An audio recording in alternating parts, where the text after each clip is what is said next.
Welcome to Gas, the true story of a toxic train derailment. I'm Ron Scholl.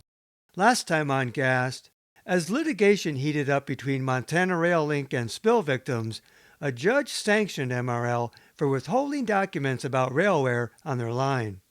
Meanwhile, critical pieces of the failed rail were not found, and some that was found went missing. We now continue with Part 6, Chapters 12 and 13. Chapter 12. MRL History. Epigraph. Leaving the BN-maintained track for MRL's line was like pulling off a highway onto a dirt road in some places. Billy Shutter, MRL train engineer. Plaintiffs accused MRL of running an unsafe railroad from its inception, a runaway operation that culminated in Alberton. They wrote that a profit motive was the driving force of MRL's malicious indifference that resulted in the Alberton derailment is clear. MRL attorney Randy Cox dismissed this junk railroad conspiracy theory. Robert Rainey, who formerly worked for Burlington Northern Santa Fe, BN for short, was hired as a rail safety and operations expert by attorney William Rossbach. He and others believed BN abandoned their Montana Southern line in their long-term lease to MRL to make a, quote, secret arrangement with owner Dennis Washington to help BN avoid costly promises to the union. Plaintiffs contended at their 1987 startup, MRL assured the FRA they'd be able to meet all requirements of a trained workforce, despite offering lower wages. Attorney Xander Blewett contended that more BN employees than expected declined to work for MRL, who ultimately hired a large number of inexperienced and poorly trained workers. Blewett said the subsequent hasty startup resulted in an unsafe and dangerous railroad. MRL President William Brodsky said about 50% of MRL's 550 startup employees came from BN, but only another 25% had experience with other railroads. Rainey claimed MRL originally used inferior equipment and inexperienced people and continued running that railroad for years before those people were properly trained and tested, he said. Following several accidents in early operations, Gary Wild, MRL's Vice President of Operations and head of the safety program, testified before the Interstate Commerce Commission in 1989 against allegations that MRL cut corners for safety. Critics claim MRL ran longer trains and longer shifts while reducing crews, wages, and cabooses. Wild admitted MRL paid less than BN and reduced crews. In February 1989, a runaway MRL train ran uncontrolled 9 miles downhill to Helena, where it crashed. Fuel fires exploded a tank of isopropyl alcohol and hydrogen peroxide, damaging buildings a mile away, knocking out electricity and causing millions of dollars in damage. 3,500 people evacuated. The derailment included several chlorine cars that did not rupture. Wild told the ICC that year, there was virtually no chance that the integrity of the cars would have been breached, given the special construction of chlorine tank cars. Critics claim the explosions might have ruptured a chlorine tanker. Wild retorted that we were about as equally lucky that the chlorine tank cars were not struck by a meteorite. Wild emphasized the obvious. Accidents were not good for business. Bad news for its first year of business. MRL averaged double the industry average of 5 accidents per million miles and had the highest insurance coverage of any regional carrier at the time.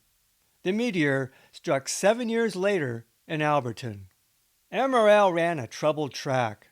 A 1990 FRA safety assessment found the railroad had poor safety priorities, inaccurate reporting of accidents with many injuries and hazmat incidents, poor knowledge of federal regulations for transportation of hazardous materials, and that MRL officers were not apprised for compliance with hazmat regulations. The FRA concluded the Montana Rail Link has few effective programs regarding to employee, public, and operations safety. Plaintiffs argued nothing changed after the assessment. MRL had 432 accidents between 1988 and Alberton's spill, with 247 rail and track related, consistently more than the average of Class II railroads, and their accident rate in 1995 was twice that of former operator BN. A Class II railroad based on revenue, MRL carried high traffic for its class. The track appeared to worsen over time. In 1987, 65 reported rail defects. In 1996, over 1,000. Between January 1995 and April 11, 1996, MRL found 1,296 failed rails on its system. William Levengood, an MRL assistant roadmaster between 1989 and 1994, and an FRA qualified track inspector, claimed that rail wear was greater and maintenance response lesser under MRL than under BN, his former employer. In several instances, I made a report to MRL of problems in the track structure and rail which rendered the track unsafe for operation, but MRL denied my request to repair the track. Instead, trains were operated over the unsafe track, Levengood testified. Mayo plaintiffs argued that MRL's history revealed a pattern of knowingly unsafe operations, inevitably culminating in the Alberton derailment, which motivation was purely and simply profit, and that MRL developed a reactionary approach to problems. Plaintiffs must be permitted to try their case in order to address not just the tumor, but the whole cancer, they wrote. The FRA revisited MRL with a 1995 safety assurance and compliance audit that included listening sessions with employees to address systemic safety issues. The FRA got an earful. Under operating issues, MRL employees said dispatchers were overworked. All operating employees worked exhausted, and many were poorly trained or incompetent. Under track issues, MRL didn't address all safety issues. Some FRA track regulation violations were ignored. Some unqualified persons inspected track. And under hazardous materials issues, many clerks and carmen were poorly trained in hazmat. Train consists were often incorrect, and hazmat information wasn't immediately accessible in emergencies. As a result of the audit, MRL made some changes, but the FRA noted in October 1995 that MRL is experiencing an increased number of train accidents, particularly in human factor cause codes, reversing the downward trend between 1993 and 94. The FRA also noted it is likely that MRL personnel could not identify the product or a car location to emergency services personnel in the event of a train accident or hazardous materials release. They recommended improved hazmat training. The FRA found that the majority of MRL employees worked in a safe manner, but many worked consecutive 11 to 12-hour days for weeks at a time, without opportunity for time off. Finally, the FRA noted MRL's train accident rate had risen 57% for the first half of 1995. MRL's accident rate per million train miles of operation threatened to reach a decade high. The sum of these red flags was troubling. An increasing accident rate, overworked employees, and insufficient handling and knowledge of dangerous cargo. And lots of failed rail. MRL set goals to reduce the accident rate by over half in 1996. But in March 1996, just a month before the Alberton derailment, the FRA reported on an announced follow-up February site review. Despite MRL's efforts at compliance, disturbing exceptions continued, including many inaccurate consists and hazmat load issues. The FRA sternly warned MRL that noncompliance with these hazmat issues required, quote, immediate and more aggressive action, all caps, bold, underlined. MRL and the FRA both laid the blame primarily on assistant train masters for failing to follow instructions for correcting problems. Despite the FRA's limited resources for enforcement, MRL had earned their scrutiny. The case over liability really began with 1995-96 and a disturbing rise in the accident rate. Between 1991 and 1995, MRL reported 28 derailments on their system caused by track conditions. They suffered 8 more in just the first 4 months of 1996. Another troubling indicator, plaintiffs listed 4,488 rail defects in the 8.5 years leading up to 1996, or 528 per year. Through only April 11 of 1996, another 532 defects piled up. By FRA stats, MRL rail safety was deteriorating. Grain rather than straw threatened to break the locomotive's track. Freight tonnage rose over 20% in 1995, and during the grain hauling season, Curve 155 averaged about 20 trains a day. In 1995, MRL hauled over 41 million gross tons of freight, or 41 MGT, a 67% increase over the long-term 24 MGT average. Such tonnage made MRL a major freight hauler, more comparable with a Class 1 railroad like BN. Plaintiffs claim the increased traffic strained the system, increased rail wear, and led to deferment of maintenance. A week before the Alberton derailment, engineer Billy Shutter had told MRL President Brodsky he thought they were headed for a bad derailment due to rough track on the west end. Brodsky had agreed, Shutter remembered. He told Shutter he knew the track was in bad condition, but there was so much traffic and business they couldn't get maintenance out to repair a lot of it. The FRA called the increased tonnage in 1995 unexpected, since the BN indicated to the MRL that there would be a reduction in traffic funneled to the MRL, they said. Had MRL been prepared to handle it? According to Brodsky, MRL had gone from its lightest traffic year ever in 1994 to its heaviest in 1995. That year, he talked with Chief Engineer Keller about curve rail that, because of the accelerated tonnage, he said, was going to reach a point where we would consider changing it out sooner than it would have at the 94 traffic levels. For a smaller railroad, MRL had lots of high-maintenance mountain curves bearing that heavy tonnage. The ground truthing of the FRA safety assessment began in earnest with MRL's final derailment of 1995 on December 30th near Bearmouth, about 40 miles east of Missoula. 22 cars derailed. The derailment occurred on a 3-degree curve, concerned a 132-pound rail manufactured in 1969, a vertical split head, and rail height worn substantially below MRL standards. Similar factors as with Alberton. Chief Engineer Keller testified that he found a plug worn 0.4 inches below MRL standards, which MRL believed caused the derailment in Bearmouth. Prior to Alberton, MRL apparently did not test rail from derailments to determine any defects.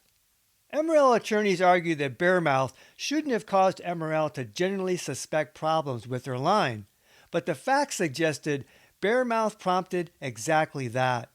Following the Bearmouth derailment, Keller called for a special inspection in January 1996 for curves that were maybe considered for replacement in the summer of '95, but we felt that we could go another year with it, he said. We wanted to make sure we were okay with that. Keller wanted curves checked again in January because we were finding that we had rail wear, he said. The grain traffic had not stopped, and I wanted to make sure that we were getting all the curves that we needed to relay in 1996. Keller added, some curves may be considered for replacement in the summer of 1995, included curve 155. Keller admitted that the Bearmouth derailment directly motivated his decision to take new 3-point measurements in early 1996. 70 curves had been scheduled for relay in 1996. As a result of the unprecedented January inspections, MRL added another 40 curves to its 1996 relay schedule. Curves that apparently would otherwise have waited until 1997. Assuming careful inspections, this fact alone suggested accelerated wear on the system. The relay season, however, ran from March through June. If there were immediate concerns about a given curve, MRL presumably would have done emergency repairs, such as plugging a bad rail or issuing a slow order. They did neither for curve 155. The negligence and malice case in Mayo hinged greatly on other acts, the whole cancer, as plaintiffs put it, as they sought to establish a pattern of unsafe behavior. Federal rules of evidence prohibited evidence of other crimes or acts unless there was substantial similarity. When Austin went to trial, Magistrate Erickson prohibited mention of other curves with worn rail, reference the bare mouth as resulting from similar causation, and the 1995 FRA safety audit references to employee listening sessions, the latter as hearsay. Complaining that plaintiffs sought to put them on trial for every alleged safety violation and accident in their history, MRL attorneys logically posed, why would they take unnecessary risks considering the cost of derailments? Railroads and track inspectors do not profit from derailments. They profit from avoiding them, attorneys wrote. When asked by a plaintiff attorney if safety came over profit, Roadmaster Augie Cantu testified, "If we are safe, we don't derail. We don't hurt people. Then I don't have to sit here with you guys taking money away from the railroad. Makes us more profitable." So, safety is probably the most important thing we have out there to be profitable, Cantu said. But MRL had derailed and had hurt people. FRA documentation suggested that MRL did have ongoing safety problems, even before the huge uptick in grain tonnage. Cutting corners on railware could be profitable if derailments were dodged until repair. The 1996 cost of relaying Curve 155 came to about $24,000, but that was just one measure of cost. Robert Rainey claimed that bonuses were tied to on-time performance, a motivation to increase train speed and avoid delays, and that BN paid MRL for on-time performance of its trains. Extending the economic life of rail saved material costs, but more importantly, it offered less delay during a busy freight year. The situation was analogous to a car owner putting off repairs because of timing. The driver weighed the potential risk of having an accident against the known immediate benefit. He needed to drive now. Past history aside, when MRL faced unexpectedly high tonnage in 1995 into 1996, big profits, did they defer relaying worn curves, not to save money on rail, but to avoid costly delays until traffic slowed? Shutter claimed Brodsky suggested exactly that. Did MRL even delay fixing known bad track, as the April 11, 1996 Knoxon derailment suggested? Shutter claimed that he and others had reported the Knoxon rough spot to dispatch for over a week and a half, and yet no slow order had been issued or repair done. During the Alberton evacuation, an MRL executive called MRL as safe as any railroad in the country, ignoring the FRA's recent statistics. At the time, Brodsky publicly defended MRL's track maintenance. "I think our railroad, in many cases, is maintained to a higher standard than what we are graded on under the federal guidelines." But in commenting on the recent spate of MRL derailments by June of 1996, 4 major ones since December 30th, 1995, Brodsky acknowledged, "We've never faced a rash of it like the last few months. We're going to get answers. We're doing everything we can to head these off." The answer was grain, and lots of it. By 1996, MRL had a deteriorating track, increasingly worn and defective rail, and a worsening accident and derailment rate that earned the scrutiny of the FRA. A judge sanctioned MRL for withholding evidence of these facts, even as MRL's lawyers sought to exclude evidence from discovery. But as questionable as the safety history of MRL might have seemed, plaintiffs had to prove their case based on the facts of Curve 155. Chapter 13, Curve 155. Epigraph. Ball worn out. Augie Cantu. One document that MRL withheld, which led to sanctions, was a seemingly damning memo from Roadmaster Octavio Augie Cantu to Chief Engineer Richard Keller. With Keller's call for more inspections in January 1996, Cantu checked curves on the 4th subdivision. Curve 155 carried a unique, if broadly descriptive, characterization that grabbed the attention of attorneys. For the 1,247 feet of Curve 155, Cantu wrote, "Ball worn out." This referred to the gauge face width of the head of the high rail, which he didn't actually measure but eyeballed. Of some 44 worn curves Cantu reported on, only Curve 155 received a blanket ball worn out assessment. Cantu did take 3 vertical measurements on the high rail, and 2 of these exceeded the relay standard. The railhead appeared heavily worn. Another document that MRL belatedly proffered in 1998 was Keller's subsequent February 2, 1996 memo to roadmasters and assistant roadmasters. As you all know, Keller wrote, almost all territories have found locations where the rail has worn down below our standard. In other areas, the entire curve was way below standard, he wrote. During the assistant roadmaster's yearly walking inspections, if rail now showed wear within 1/10 of an inch of standards, Keller wanted the entire curve checked for consistency of width and height. Check for plugs cut in, or parts of the curve that may be wearing out faster than the rest of the curve, he wrote. Keller also said to carry height and width calipers. He admitted in trial that some assistant roadmasters had not had them in 1996, noting they cost $200 each. Keller admitted the purpose of the memo was to chew guys out, to do more checks, and to know the condition of their territory. Keller's memo noted, certainly with the heavy grain and coal trains, the rail wears faster than just the regular merchandise trains. It is imperative that rail and curves that are close to replacement be checked more than once per year. MRL would argue Curve 155 was put into relay in a timely fashion in business as usual. That may have been true in the spring of 1995, but these memos offered more proof that rail conditions were extraordinarily stressed because of extraordinary traffic. These documents confirmed Bearmouth had been a wake-up call, and Keller took action. At the time of the Alberton derailment, MRL performed twice-weekly high rail inspections, an annual walking inspection, twice-yearly tests for internal defects, and an annual laser rail wear inspection, as well as twice-yearly tests of track geometry. MRL's curve relay policy required all curves to be measured 3 times a year, typically a 3-point measurement at the same spots each time, and rail wear was to be projected to the anticipated date of relay. Augie Cantu was a district roadmaster from MRL from its inception until January 1996, when he temporarily became trainmaster. In 1995, he supervised the day-to-day maintenance of track, rode the high rail, and helped make the yearly walking inspection on the Alberton territory. He and assistant roadmaster Earl Perrine both made 3-point checks on curves. Before Cantu's extraordinary January inspection, the last routine 3-point measurement on Curve 155 came around early June of 1995. Perrine recorded manual measurements of 2.64, 2.50, and 2.44 inches for head width, and 6.67, 6.64, and 6.62 inches for rail height. MRL's relay standards were 2.25 and 6.56 inches, respectively.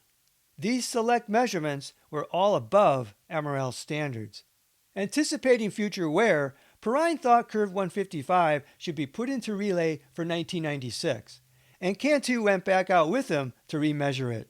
Cantu didn't recall the remeasurement in deposition, but thought the rail ready to be put in the relay program for 1996.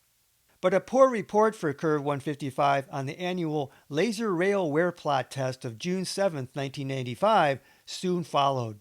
This B9 geometry car came equipped with a laser device to measure rail wear and super elevation, among other things, and measured the entire curve, not just 3 chosen points.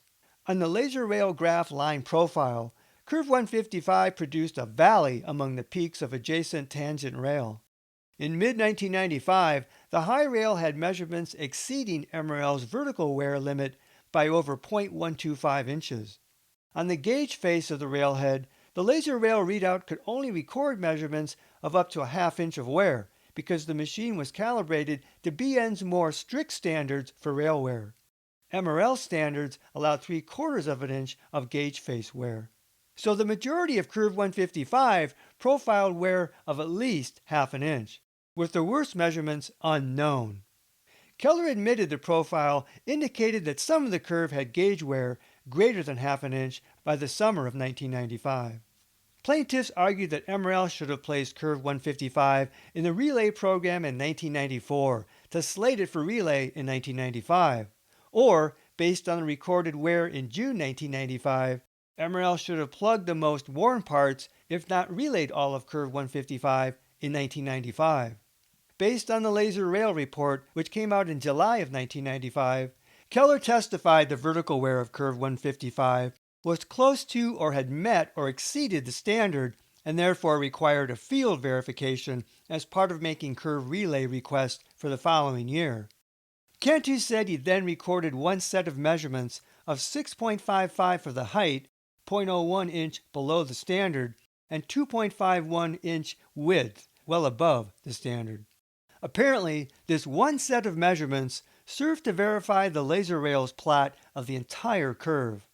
Keller ordered no early rail replacement on curve 155 in 1995. MRL claimed that waiting a year to relay curve 155 after the laser rail report showed wear standards were exceeded was not unusual or unsafe, but the unexpected and continuing grain tonnage reflected unusual rail wear conditions. After January 1996 and Cantu's ball worn out report, curve 155 was not measured again prior to the April derailment. The relay season in 1996 began in March, and curve 155 was slated for May 28th through the 30th, which is why new rail lay beside the track on April 11. Curve 155 awaited its scheduled relay, regardless of ball worn out. The FRA also conducted periodic inspections. Between 1989 and the Alberton derailment, the FRA found 44 major visible defects that MRL had missed, including a vertical split head 10 feet long in Perrine's territory in 1994. Plaintiffs implied that Perrine had missed visible defects during his twice-weekly high rail inspections. The last FRA track inspection in curve 155 territory was on March 26, 1996, and found no defects on curve 155. MRL argued the vertical split head in curve 155 developed rapidly. Roadmaster Babcock believed the vertical split head on curve 155 was not visible during Perrine's last high rail inspection of Monday, April 8, 1996. High rail inspections were basically drive-by visual tours conducted from the cab of a pickup with special wheels that drop down to ride the rail. A point of contention concerned what such inspections allowed a driver to effectively see. In addition to laser rail and inspections by the naked eye, MRL also contracted Sperry Rail Service to test for internal defects twice a year.